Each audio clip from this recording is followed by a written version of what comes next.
जीएफटी हिंदी मार्च 17।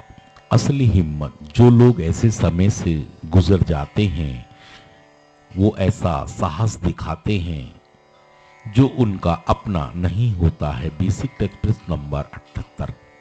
NA में आने से पहले हम में से बहुत से सोचते हैं कि हम केवल इसलिए साहसी हैं, हिम्मत वाले हैं क्योंकि हमें कभी भी डर लगा ही नहीं। हम अपनी तमाम अनुभूतियों को नशे में खत्म कर दबा देते थे। इनमें डर भी एक होता था। जब तक कि हम अपने बारे में आश्वस्त नहीं हो जाते थे कि हम निहायत जिद्दी, मजबूत और साहसी किस्म के आदमी हैं जो किसी भी हालत में टूटेंगे नहीं।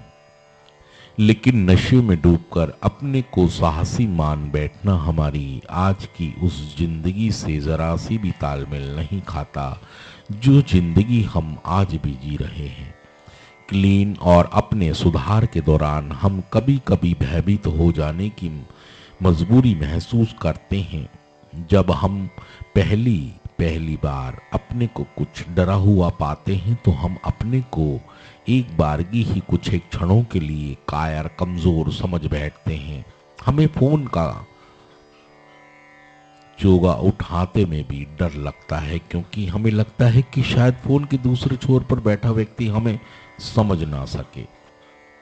हमें किसी से ये कहते हुए भी डर लगता है कि वह हमें स्पॉन्सर कर दे क्योंकि भय है कि शायद हमें कहीं मना ना कर दें। हमें कहीं किसी नौकरी की ओर ढूंढने में भी डर लगता है। हमने दोस्तों के साथ ईमानदारी से पेश आने में भी हम डरते हैं, लेकिन यह तमाम डर स्वाभाविक हैं और स्वस्थ भी।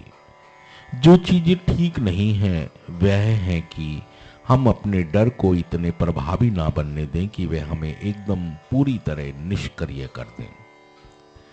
जब हम अपने विकास में अपने भय को बाधक बनने देते हैं तो निश्चय ही हम हार जाते हैं।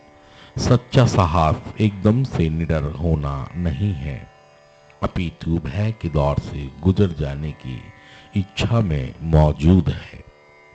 सिर्फ आज के दिन अब मैं साहसी बनकर दिखाऊंगा। जब जब मैं भयभीत होऊंगा तब तब मैं वह सारे जरूरी कार्य करूंगा जो मुझे सुधरने, विकसित होने के लिए अपने सुधार में करने जरूरी हैं। थैंक यू दोस्तों, शुक्रिया सुनने के लिए।